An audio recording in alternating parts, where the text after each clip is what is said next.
Okay, let's get started. Welcome to our first round bag of 2017. This is our, looks like we have a lot of students here, but this is usually what we use for faculty development, but we're happy to have all of the students here as well. So, Karn, you want to say that right? Yes. And Judy are here to talk about the Dakota Access Pipeline and their experience at Standing Rock. So I'll just turn it over to them, and we're excited to have you here, so thank you. Thanks, Travis. Thank you.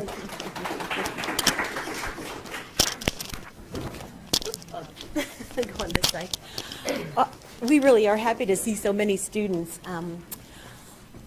It was quite the experience, and we're just grateful to have the opportunity to come and talk about it and spread the word a little bit about what we experienced there. We certainly are not representing the tribe, the Standing Rock tribe, or any organization in particular. We just wanted to talk about our experience since we got to be actually on the ground there. And the timing is pretty amazing, considering that yesterday Trump approved the Dakota Access Pipeline within his power. Oh, I don't know.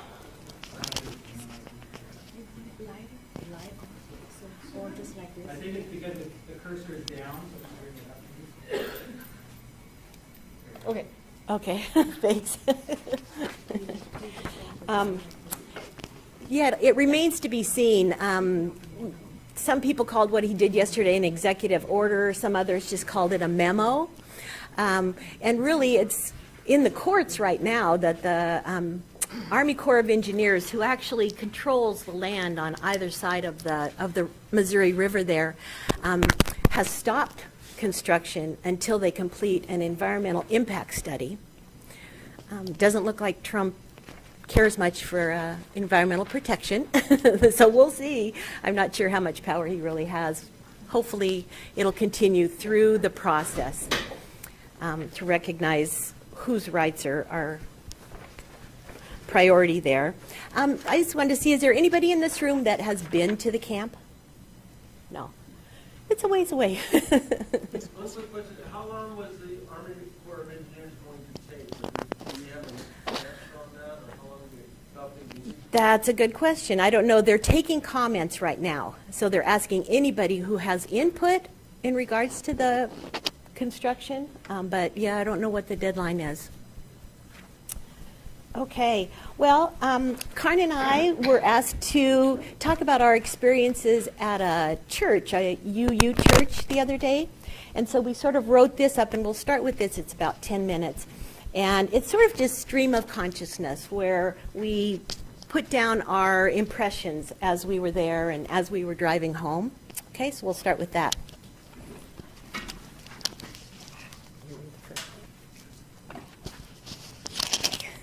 We have to share this microphone. So we really had three pretty separate experiences in North Dakota: being in the Oceti camp, being arrested during our action, and the 4 days we spent in jail.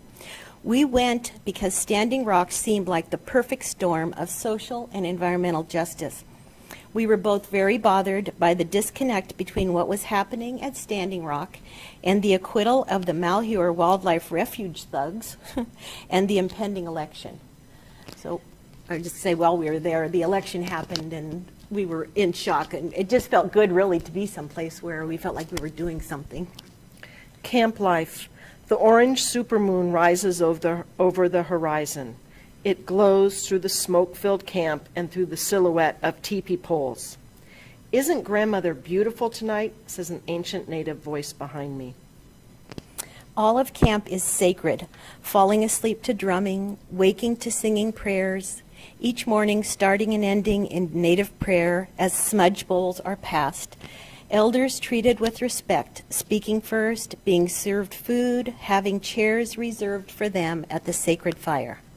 Wearing skirts is a sign of respect. Praying to the four directions. No drugs, alcohol, cussing, or weapons. Walk around teepee poles. Don't step over them. Everything is done clockwise. Walking around the sacred fire, speaking at meetings, intercamp to the north, exit to the south. Everything done clockwise.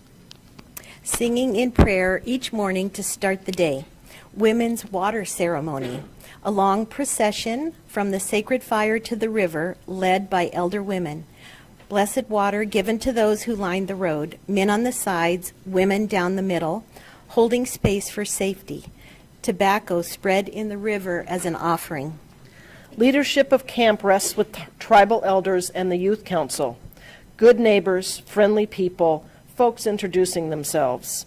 People finding a niche and working 15 hours a day, be it kitchen help, garbage or water collectors, splitting and stacking firewood, or building winter shelters. The fierce determination and dedication of everyone.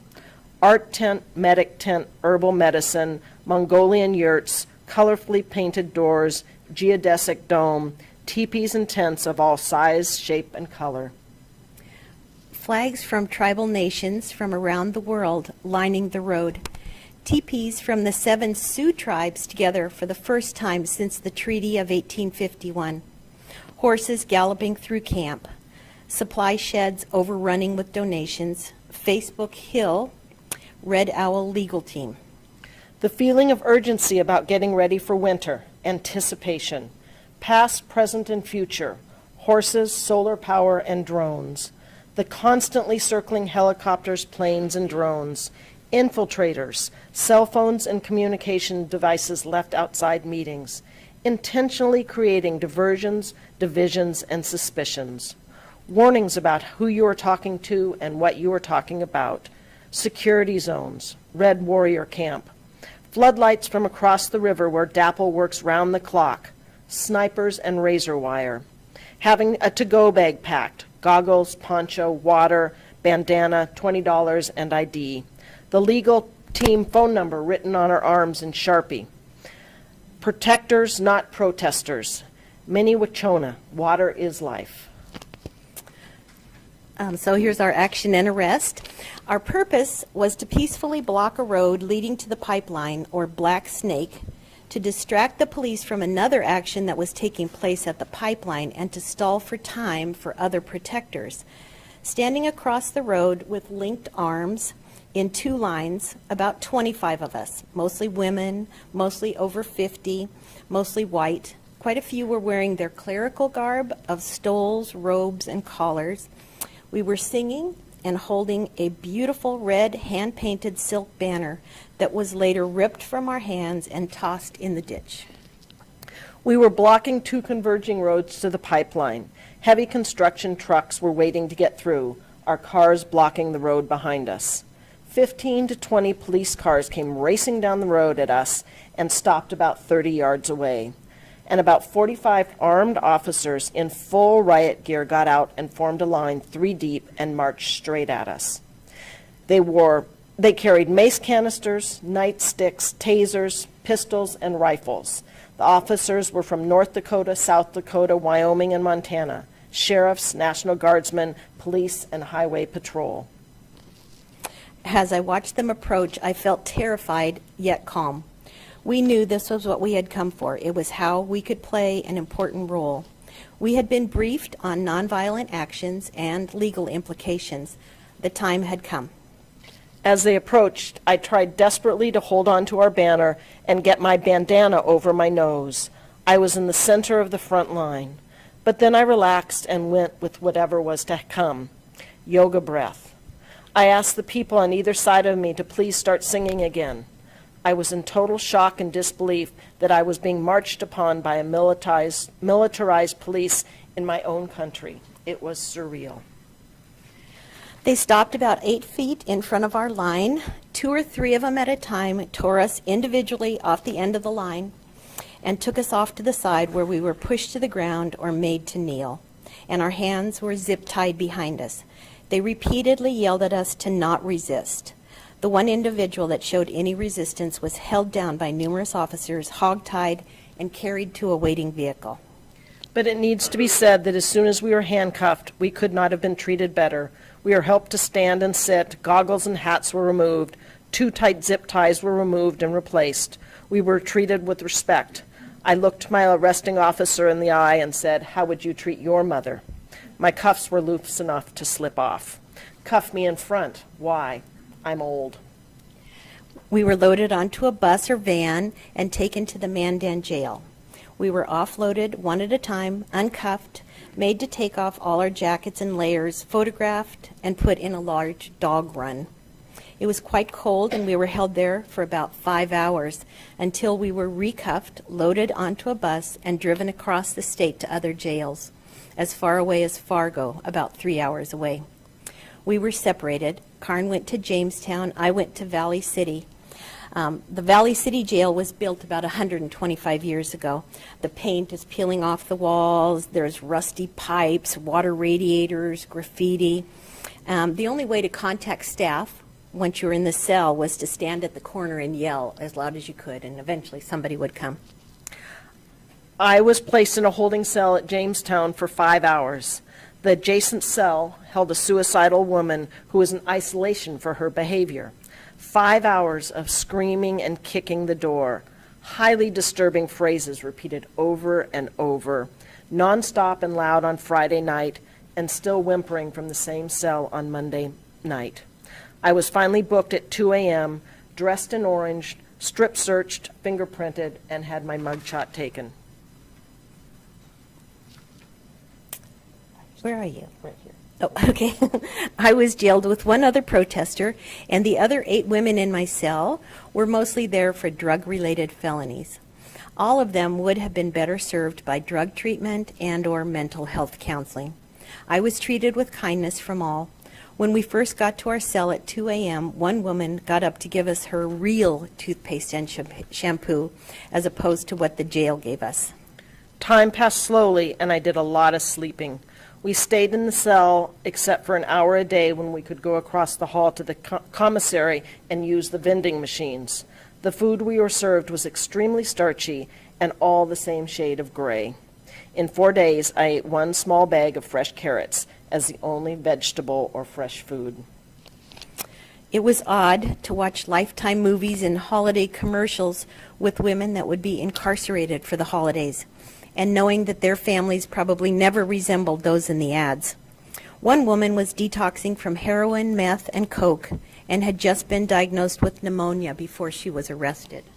All the women seemed desperate for phone card minutes and contact with family, friends, and to be seen. It was weird to feel so totally dependent on the guards, to feel so powerless. We were arrested on Friday night and arraigned via TV on Monday afternoon and released about 8 p.m. that evening.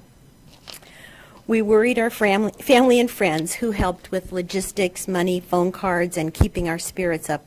Our children and grandchildren, while proud of us, also had some feedback. Kai, my 7-year-old granddaughter, said, "What were you thinking, Grandma?" My 2-year-old granddaughter, when she heard that I was in jail, she said, "I want to go too." And my daughter spent her gap year after high school in El Salvador, and the first thing she said when I got her on the phone was, "Is this payback for El Salvador?" After this experience, my new motto is, I've decided not to accept the things I cannot change, and instead to have the courage to change the things I cannot accept. So we're going to show you a short video just to give you some visuals of what happened at our camp. This is really well made. It's just sort of an overview, but it gives you a good sense of what it was like there. Okay.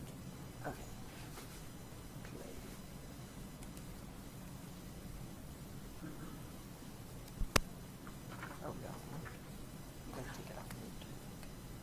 There should be music. Is there? I was thinking this one didn't start with music. Oh, yeah, you're right.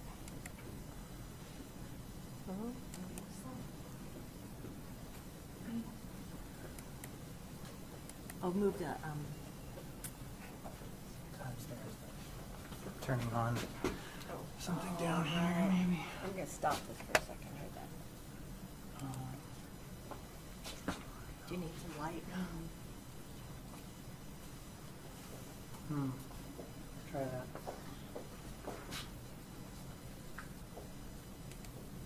Nope. No sound still?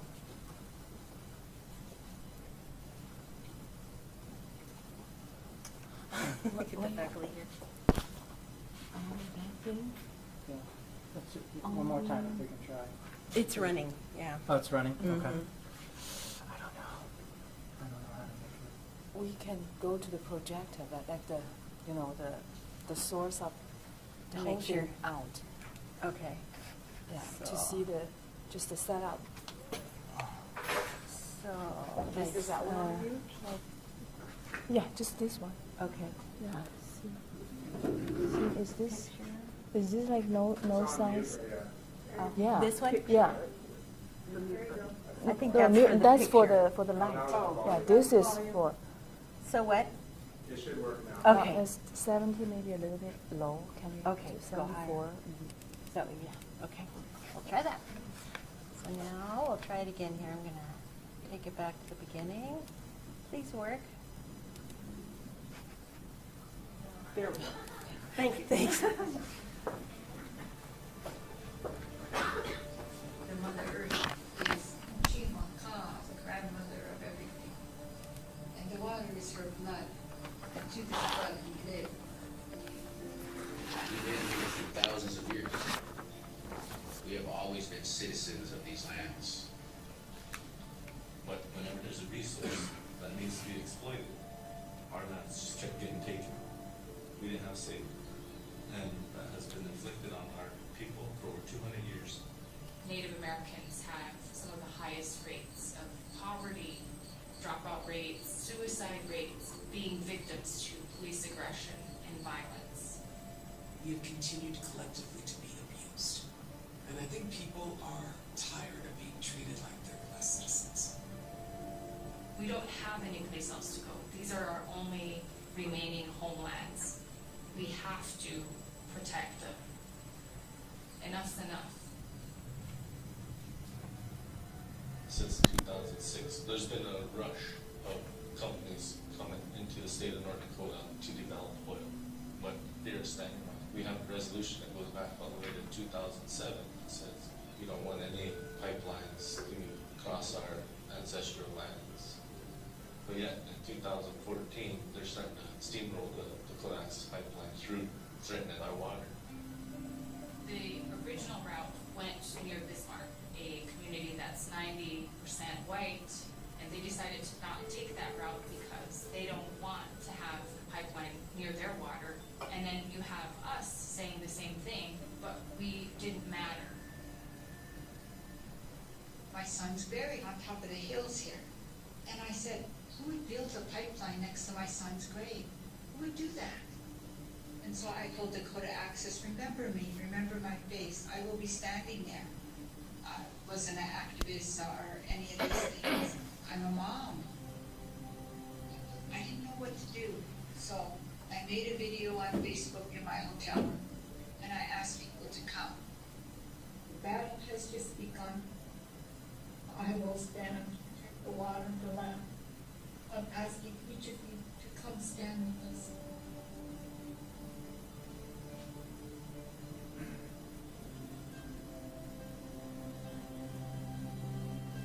People started coming, the camp here started exploding with people. And I thought in my heart, we're gonna win this. This is a historic moment in time, first time ever in the United States where over 300 tribes have congregated and said they'll stand in solidarity and unite with prayer. That is something that is beautiful.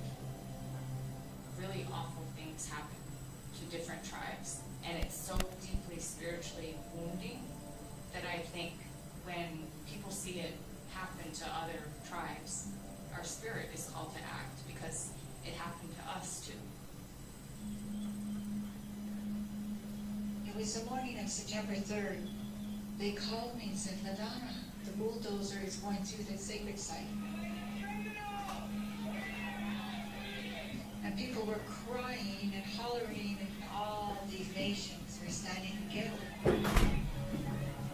But then the man pepper sprayed people, and there was a woman singing at Alden. The jar has blood in its nose and its mouth.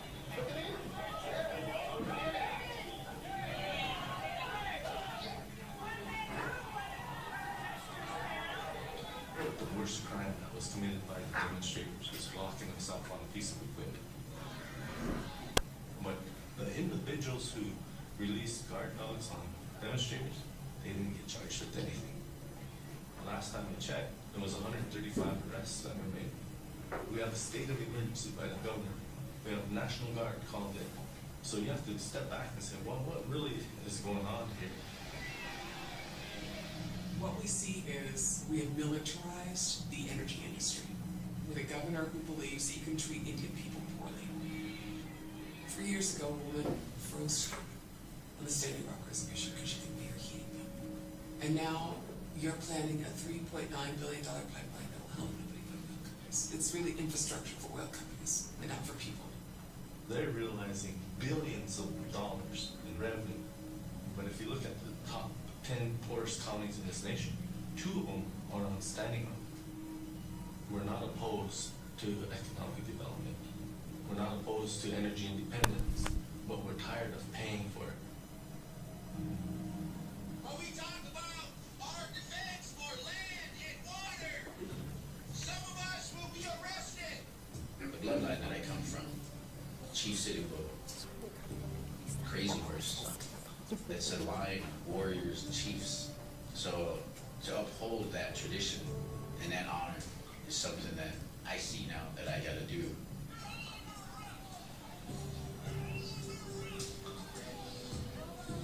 It's everybody at this camp versus the governor, chief of police, the energy and oil companies. We have to make sure that this black snake is killed. We have to look within our heart to figure out how far are we willing to go. I was arrested, but how do you want to do it? What is your gift? What is your talent? What is your spirit telling you that you want to do? Stop it there. Keep going. It's hard to watch, isn't it? I mean, it is brutal. It is war. And I guess the hard part is that they're protecting a corporation and abusing people along the way. Okay, let me get to those pictures. Not that.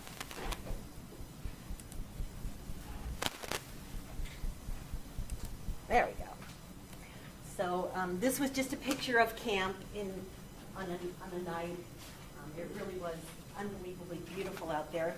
A little bit about the history. Let me just show you a slide. It shows a map. Let's see if I can make it bigger. Because this is really what it comes down to is who owns that land. And it's not decided. It's in the courts. The tribe says it was unceded, meaning the government established these reservations back in the 1800s, and as resources became available on some of those areas, the government would take it back, and the tribes would cede it, and supposedly be paid for it. Sometimes they were, sometimes they weren't. So this whole area was what was initially the Sioux Reservation that included Lakota. Standing Rock, you can see, is up at the top there. Get it down a little bit here if I can. Yeah, so there's North Dakota, and that's the Missouri River, that blue line that establishes the boundary of the reservation. So the tribe is saying, we never gave that land, and the government is saying, that's our land. And according to the treaties, if the government wants to take the land, then they must go through the tribe if they want to use the land for some reason or other. You can see all these hatched areas are areas that the government did take back because they found gold or there was some resource that they wanted. So what was once a pretty large reservation is now just these dark areas. So it's controversial. It's happening all over the country, though. It's happening in Idaho, in Oregon, water rights, land rights, hunting and fishing rights. The tribes are standing up for themselves and demanding that they be recognized. So, let's see. At this point, if you guys have any questions, feel free to interrupt us, but do you want to switch the slide? Okay, I have Okay. a question. What were you charged with? good question. We were charged with obstructing a government function, which the government function being the road. And it's a misdemeanor. Our court date was supposed to be in early February, but it's been, the charges have not been dropped, but it's been postponed indefinitely because the system is so overwhelmed. There's over 600 arrests now, and there's not that many attorneys in North Dakota.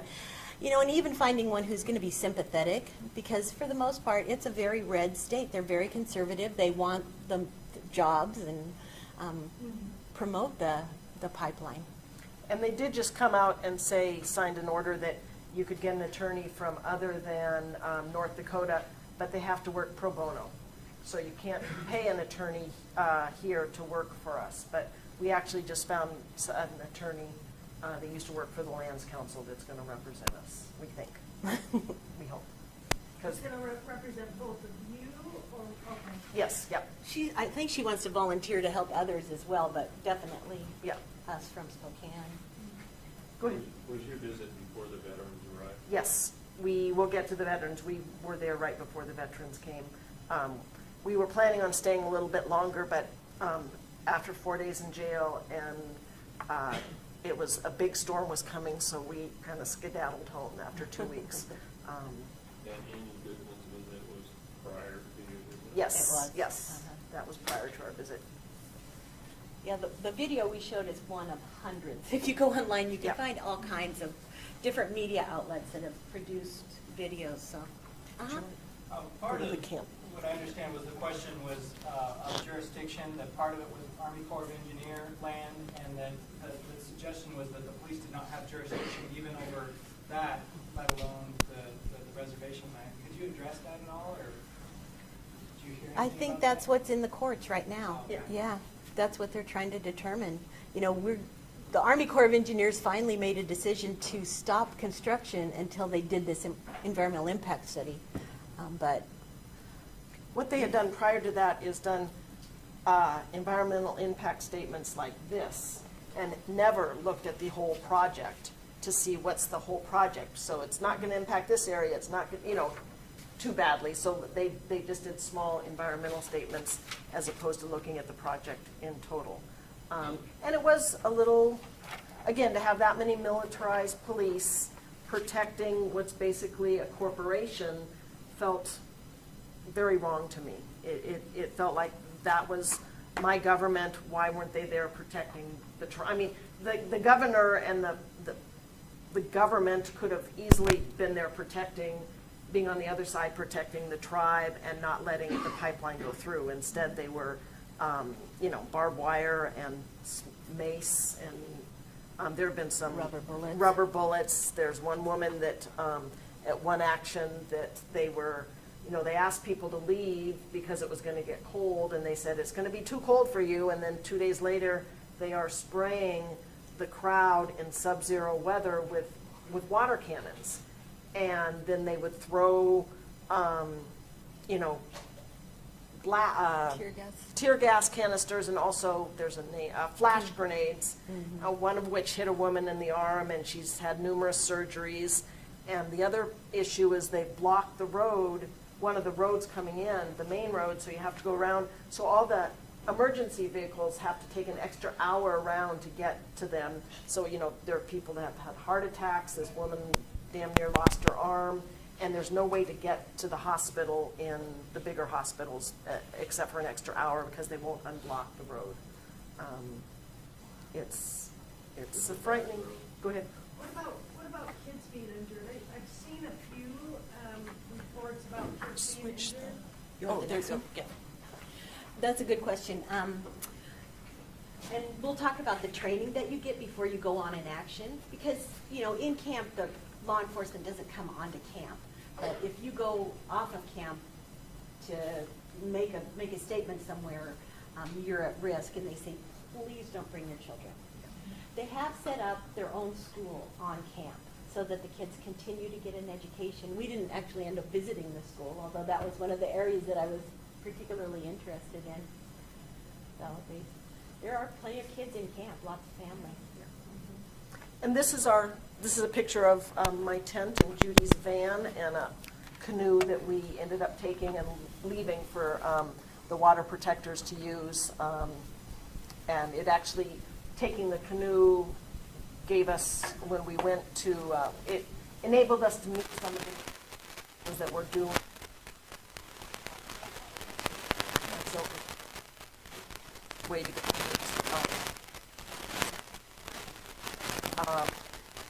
Any suggestion, does this actually here in Spokane for lawyers? This, we found, no, we haven't. That was one of the places, but I just happened at the Women's March to mention to a friend who is an attorney, and standing next to her was the appropriate person, so. But yeah, we have some other options if this doesn't work.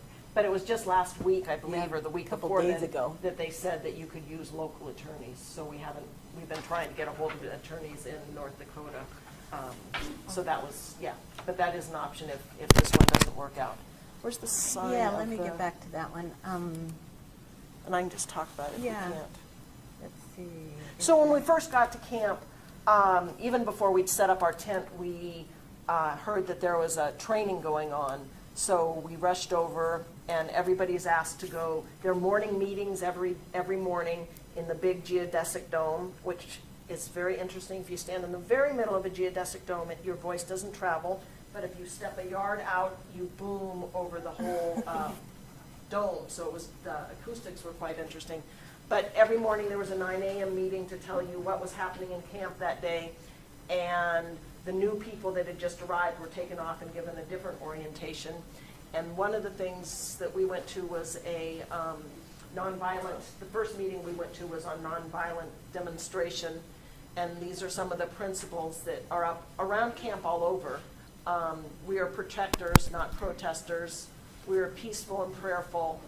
Isms do not have a place here. We are nonviolent, respect locals. And I think the local issue is huge because a lot of people come in and want to they've got organizing skills or they've got these different talents and they want to kind of ramrod them down other people's throats. But it's really important that it be the tribe that is leading things. And there are times when, and even within the tribe, there's some different factions in terms of people wanting to be more proactive and people wanting to be more through the courts and what level of nonviolence, what does nonviolence mean, and is destroying property. These are what the elders came up with. But not everybody holds all of those 100%, and that's where there's some friction around camp. But the number 12, this is a ceremony, act accordingly. I know that Judy and I really felt like the whole camp, it was a spiritual experience, and none of you know me, but that is not something I say lightly, and it was life-changing for me, and people say that all the time, but for me, that's the first time I've really been in a situation that it felt very right and very prayerful and spiritual, and it was life-changing, and I felt like I was really making a difference. Just while we were there, they estimated there were about 5,000 people in camp. So it was a big. And that was before right before the veterans came, and so the numbers grew significantly. Go ahead. So I was just going to say, this is the group of veterans and some people from various tribes around this area that we're heading over to Standing Rock. So we have our own contingent there. And then...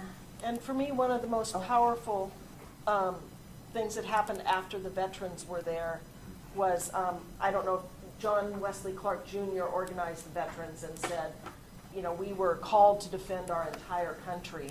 And so after their march and demonstration, they went to the tribal elders, and here is what he said, as right before he knelt in front of the elders. Is many of us, particularly me, are from the units that have hurt you over the many years. We came, we fought you, we took your land. We signed treaties that we broke. We stole minerals from your sacred hills. We blasted the faces of our presidents onto your sacred mountain. Then we took still more land, and then we took your children, and then we tried to make your language, we tried to eliminate your language that God gave you, that the Creator gave you. We didn't respect you, we polluted your earth, we've hurt you in so many ways, but we've come to say that we are sorry. We are at your service, and we beg your forgiveness. To me, that was a really powerful moment to have that many veterans show up and say, we need to protect not only foreign governments, but at certain times, we need to protect our people against our own government. So now we just have a couple of pictures to show sort of what it looks like. When we got arrested, we were not in water, we were on a road, but that's what law enforcement looks like. They just look like stormtroopers. They don't even look human. They're all ready for battle, and there we are, a bunch of senior women. All you have is your goggles and your bandana, and it's like, how do you get your bandana over your nose before you get maced? And we did not get maced. Yeah. I think we were pretty easy to arrest. So that's what the law enforcement looks like. This would just be an example of, how they take you down. And this woman, I get the impression that she was probably in prayer. You see a lot of examples that the action is people kneeling in prayer on a piece of ground. This was that incident on November 20th where They sprayed, yeah. I can't remember how many people were arrested that night, but many people injured, seriously injured, and sprayed with water. And I think another thing that I'm not sure we've mentioned yet is they are particularly targeting Native peoples and the media. So just last week, one media person was hit. I think the picture is on, but they've got from a rubber bullet, this hole this big in their, I think it's their thigh, I can't really tell, it might be their arm. And another media person had their camera, and they specifically shot and they shattered their fingers. So they're particularly targeting media and the natives, and that's one of the reasons that there was the call for those of us with some white privilege to go and stand as allies and to stand up and protect some of the water protectors. Does anybody have any questions? I think we're about. Yeah, I think we just have end one of- more picture. Yes? Going to Standing Rock isn't an option for us. What's the best route of action? How much did you pay him to plant? That's a little up in the air right now based on yesterday's announcement.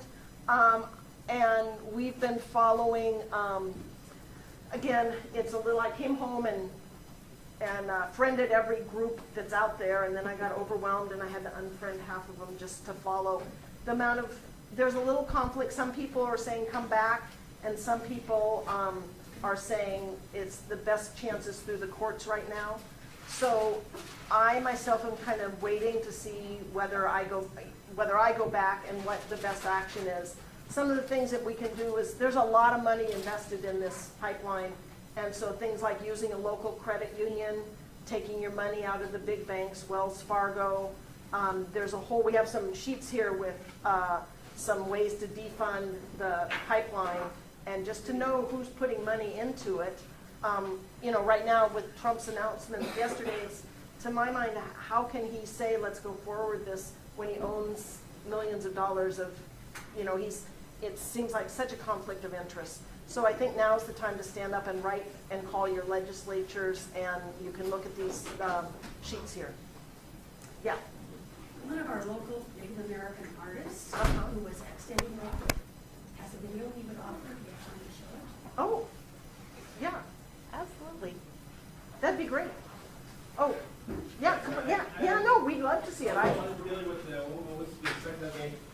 She coordinated at the Women's March and asked me to do Okay. Oh, that would be great. And again, when we first got here, we are trying to share our experience and not represent the tribe in any way, because it really isn't about us. That would be great. I have some stuff. This is like six. I've made 6 supply runs back and forth to the front. I was actually there when they unleashed the dogs over Labor Day. Were you? I was interviewed actually on the Amy Goodman thing right before they let the dogs loose on us. And so I just recently switched over to becoming a community support organizer with the Backbone campaign, where it's basically just doing activism full time and being able to viral, right? Anyways, I've compiled, the only reason I'm leading into that is because they gave me enough freedom to compile footage from the past time. Do you have an HDMI cable I could just? I don't know. Let's Were you see. in the interviewing the Inlander or anything? Yeah, I just recently had an Inlander article done on like the activism stuff. I just gave an interview last night to KXLY, which is, and I'm like really sick, so I was like, oh, you know, I don't want to do it. And then I was like, well, I have to. So it came out, you know, kind of good. So if I'm sick, then stay away from me. Travis, do you know how to hook up Air a? fives. Oh. Do you need to borrow a thumb drive so you can put it on the computer? Thumb drive definitely Yeah, works. If you can do that, that'd be great too. Yeah, I mean, whatever. I just click it in.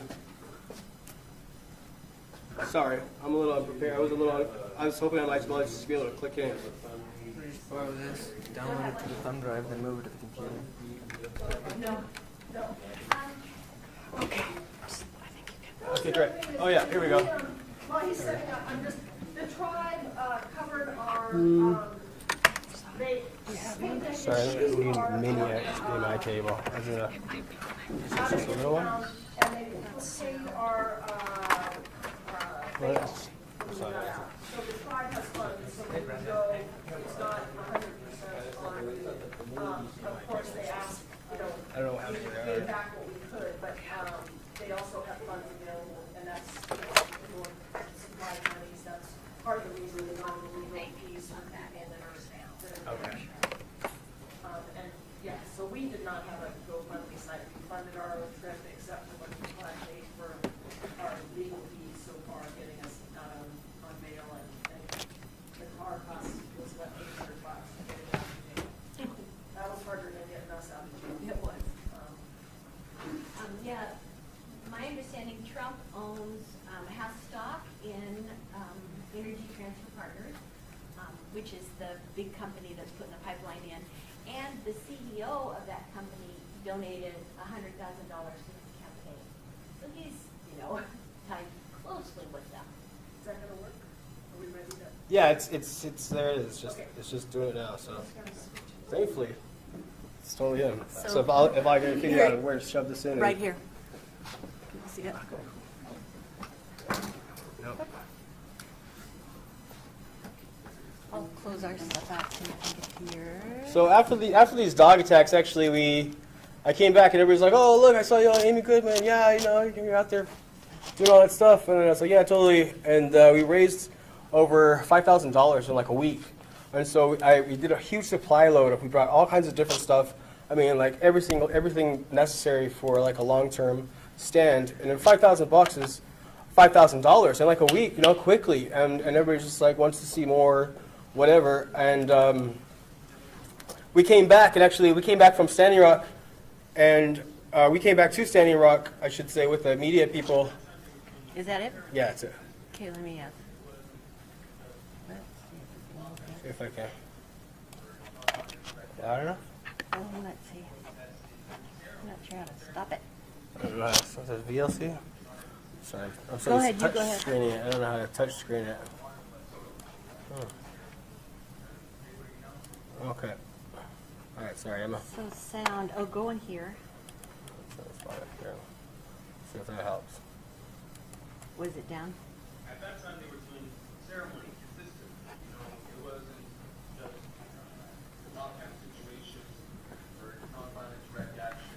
It wasn't just protesting. There was ceremony. You know, ceremony continuously happened with all these different tribes' backgrounds and the way that they took on water blessing or a healing ceremony. And they were announcing and encouraged all these indigenous people to take part and hold that space for protection of water and protection of land, and to unify with that consciousness. That is our intent. Our intent is this. It was over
that women are the leaders of resistance.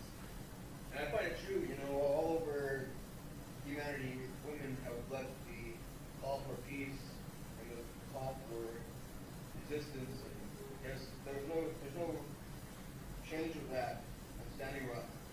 You know, the witness, this woman in the middle of a chaos, calmly walked past private security guards who had mace and handcuffs and attack dogs and pepper spray, and she walked right past them out of the chaos and calmly sat down and passed up a bulldozer on a big pile of dirt.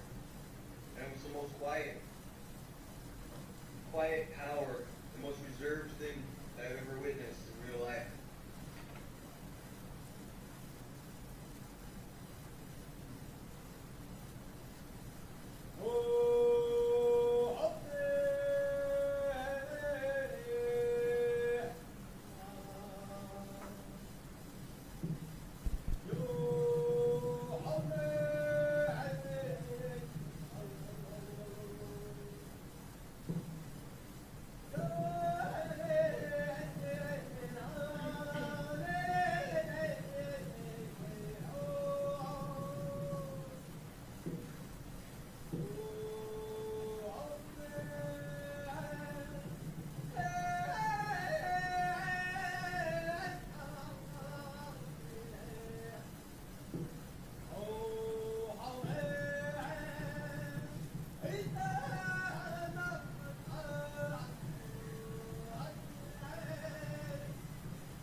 Tear gas.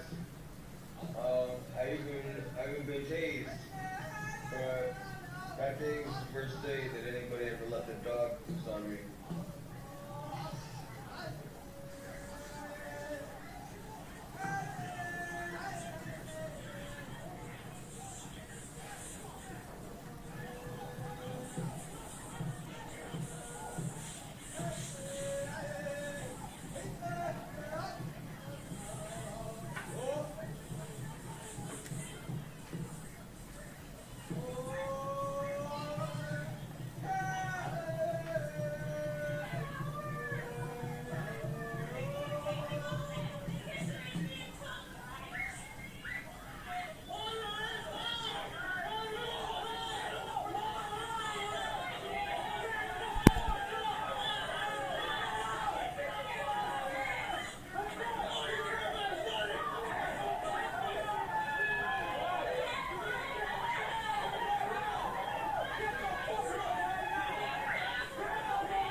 And so I decided to do something.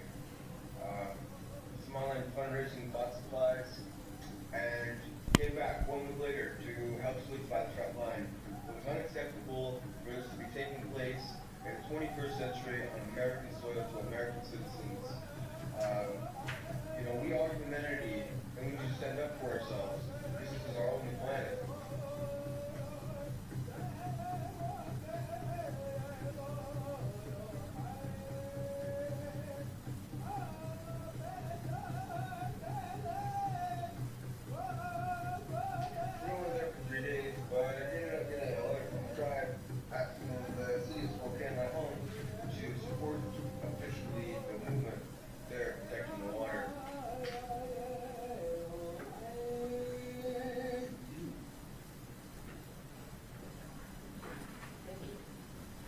That's just some footage that I've been compiling together.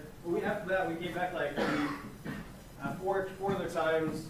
even back, like we just were recently there on over New Year's Eve, and we took Turtle Mountain, which is like a burial gravesite, burial place, and you know, it had a countdown facing police officers with razor wire on there. And we're mobilizing again to get back out there. And if anybody's interested in joining us, or maybe joining in some nonviolent direct actions here locally in Spokane, to encourage these banks to divest from their financial ties to the Dakota Access Pipeline and Energy Transfer Partners, you know, by all means, feel free to get at me.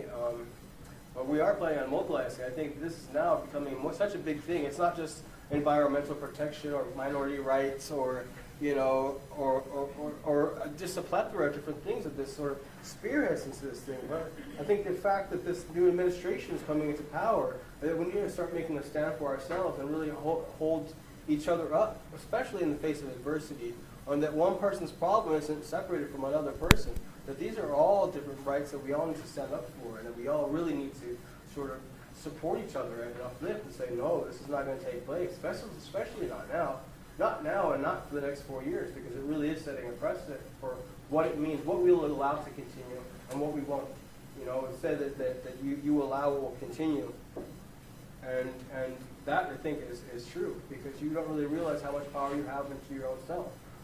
We're doing online fundraising again. We did about this. Well, that first time we came back with the letter. I got a letter from the tribe asking Spokane City Council pass a resolution based off of that letter, supporting them, officially endorsing them.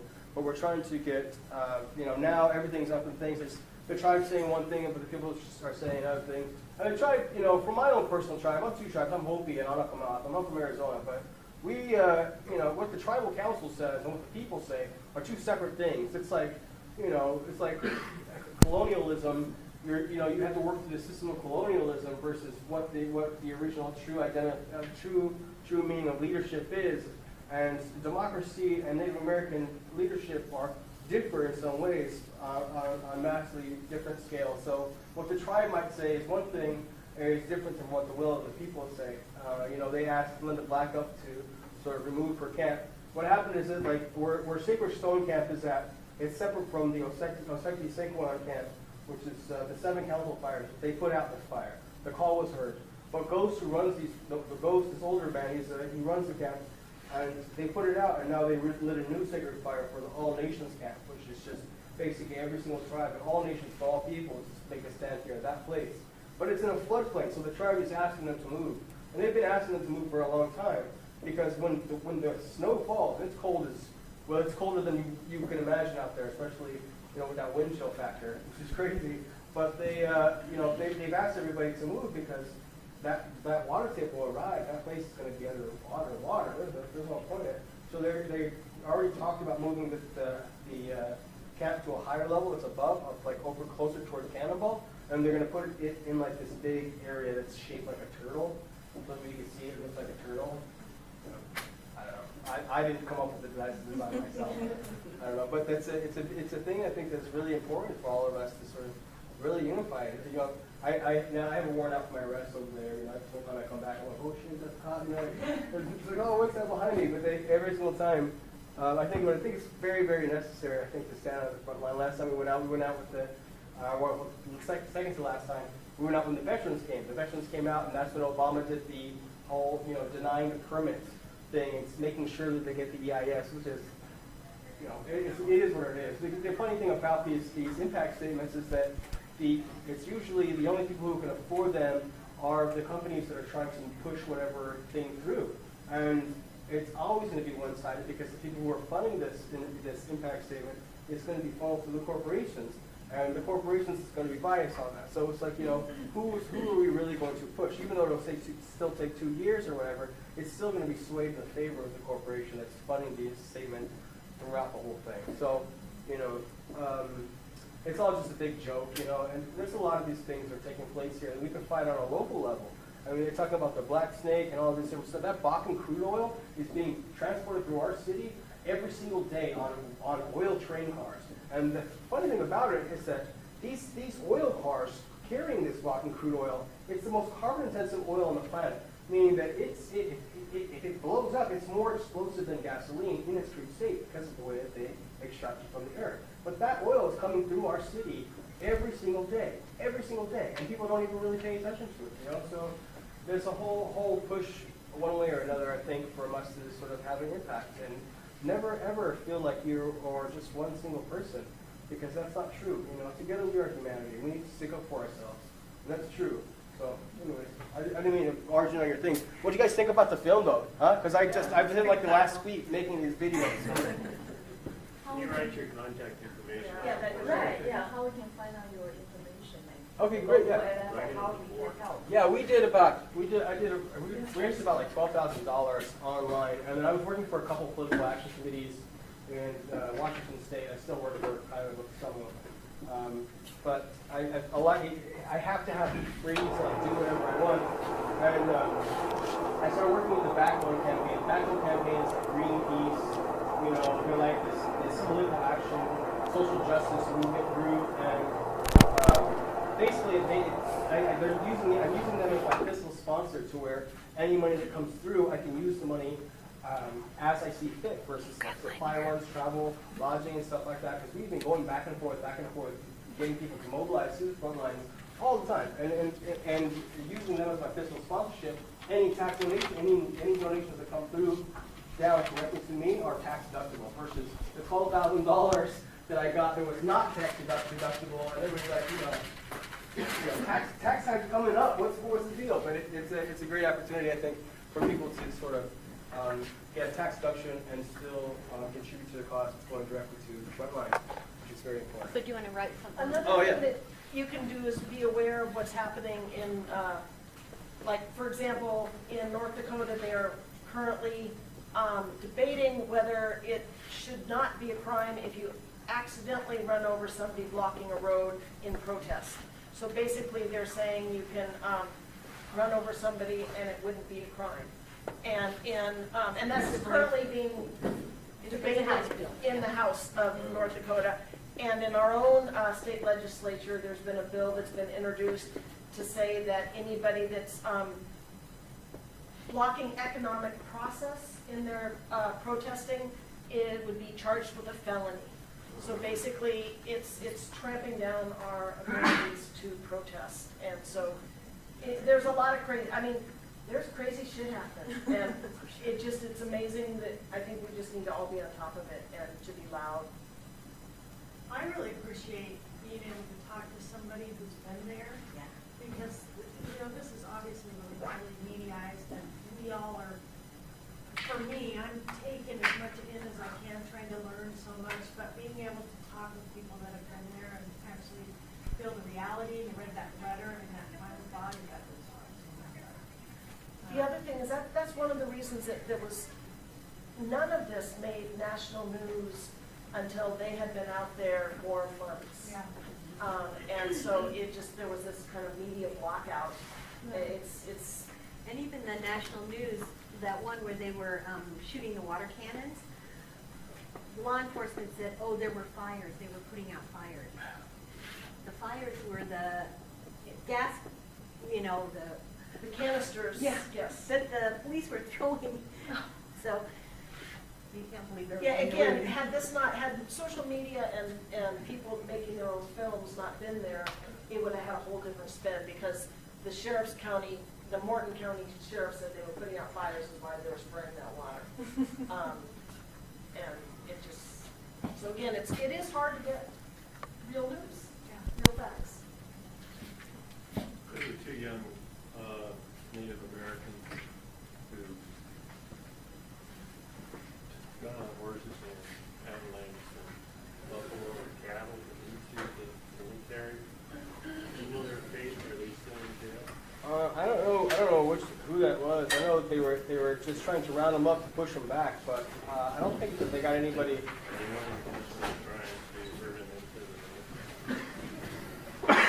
Well, I mean, if you got LRADs and you got, you know, a bunch of Hummers and stuff like that, you know, the people who are shooting each other, like, who's really at fault here? You know, I think it's a matter of perspective. It could be bad, it could be good. I don't know. Thank you. Yeah, totally.